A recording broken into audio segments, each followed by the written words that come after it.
Ashley, let's go to the hotline. It's been a parade of undefeated coaches this week, and another one joins us now. The head coach of the unbeaten 4-0 Dallas Kimball Knights, Coach Henry Cofer, joins us. Coach, how are you? Pretty good. How about yourself? Doing excellent. How are things in beautiful Oak Cliff, Texas? They're going good, It's always good to start the school year off with a winning few games, and that kind of sets the tone for entire, student body, faculty, and everyone else involved in getting this school year started. You guys are off to a 4-0 start and flying, and I'm interested in asking you a little bit. This is your 5th year there at Kimball, and it hasn't always been this successful. This has been a bit of a build there to get this program to where it is now. I'm interested, over the course of these 4.5-5 years, how have you seen this program change? Well, the big part of it is everyone buying in and understanding of the process. We all want it right now, but everything is not always on our time. I give glory to the good man above. And it's been a process, whether it's, building from our feeder pattern all the way up through the high school, as well as getting coaches in that have the same passion that you do. All those things play a part, whether it's from the principal all the way down to our custodial staff. Everybody's important and has a role.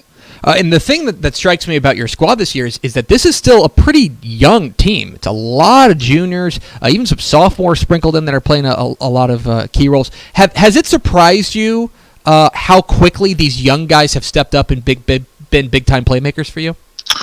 Well, we've been very fortunate, and a big part of that is understanding, again, the process, and it starts in the spring. In the summertime, that's when games are really, really won. And we had a huge following this summer. A lot of guys dedicated themselves, and some of our student athletes are faced with different situations.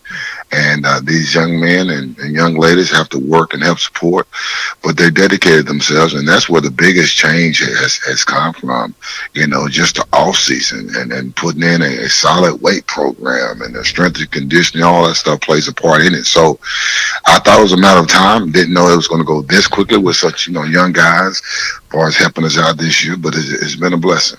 We're talking with Henry Cofer, the head coach of the Dallas Kimball Knights here on Texas Football Today. Get involved in the conversation, #TF Today. Okay, Coach, I want to ask you about a couple of these guys.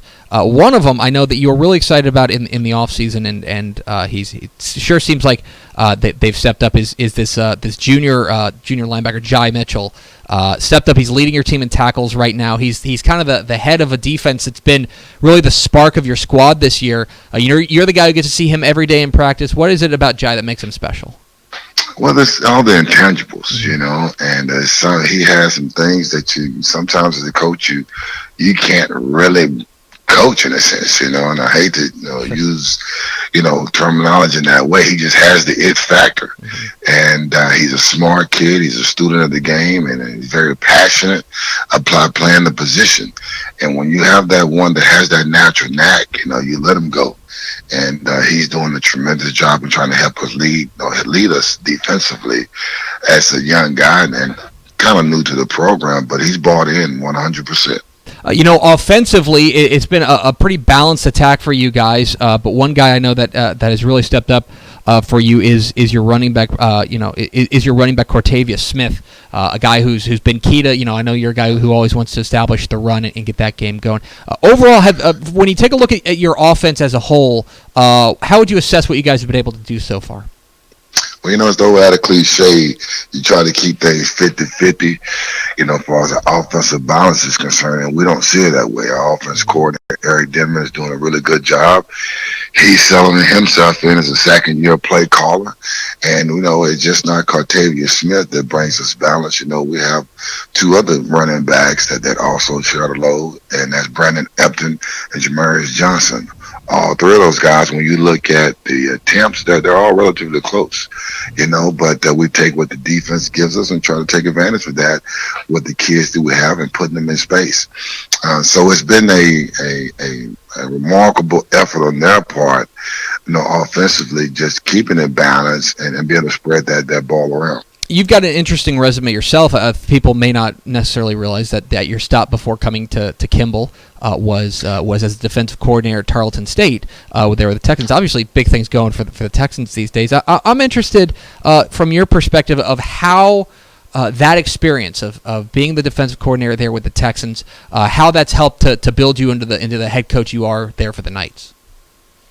Well, I spent quite a time there, and still have a lot of friends, there that I still socialize with. So it was a blessing for me to have that opportunity, to just about 10 seasons. It's the business aspect of it, was a big part of it. We made a pretty good living in the Metroplex recruiting student athletes, but, it's bigger than Tarleton. For me, Kimball is a homecoming. It's where I went to high school. So, it's having those experiences at the collegiate level from the business aspect and being able to develop men at that level transcends pretty much to high school, because it's a beginning and it's an end point. So I don't take anything for granted, and I know how important as mentors and father figures we are to these high school student athletes, and so that's the driving force for me. But definitely the experience of those games, those situations has, prepared me, to become a head coach at the high school level. And it's kind of redundant in some of the ways that we think that football is any different, and it's really not. The preparation is the same, and I go about it as college-like, so to speak, but on the level of a high school kid to have them understand that. And now you guys are I'm very careful not to say an off week, because it's not an off week. I know there's never an off week, but you guys are idle this week. You've got the open week, that is. What are you looking to accomplish this week? What is it? What are you looking to get done in this open week? Well, we don't change our routine regardless of what we're faced with week to week.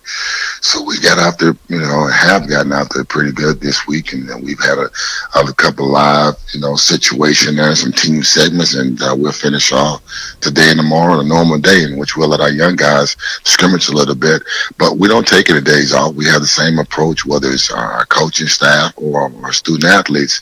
Each day is the same for us, and so we're going to prepare and do the same things that we would do on a normal week, just to keep our kids in a position to where we stay on pace to continue to do the things that we're doing. You guys are 1-0 in district after knocking off Jefferson last week. They're in District 6-5A Division 2, which I think it's fair to say is starting to look like one of the tougher ones in the DFW Metroplex. I'm interested, from where you're sitting, when you take a look at the district that you're up against, what do you see? Well, anything is possible, I have a lot of respect for those schools that are in our district. The head coaches work really, really hard, but we're more so concerned about Kimball. Each week is us, against us. And so we've added a couple of models that we've started this spring, as well as this fall camp. And, we have T-shirts that are made, why wait to be great? One of our coaches, Coach Thomas, came up with that slogan, and so we're just seizing a moment and enjoying it, and we have a symbolic number, and it's 513, and only the team and the coaches understand what that means. And so we're just trying to get better week after week, no matter who we're facing. One last question for Henry Cofer, the head coach of the Dallas Kimball Knights. I want to go back a couple of weeks ago. You guys, a 16-13 victory over Dallas Carter in, of course, the Oak Cliff Super Bowl. My mom is a Kimball grad. Okay. And so when I get a text message from my mom that says, hey, by the way, I don't know if you saw, but Kimball beat Carter, that's a big deal. And I know you're a Kimball guy. I know coaches like to say every game's important, stuff like that, but we're among friends. You can admit that beating Carter feels good, right?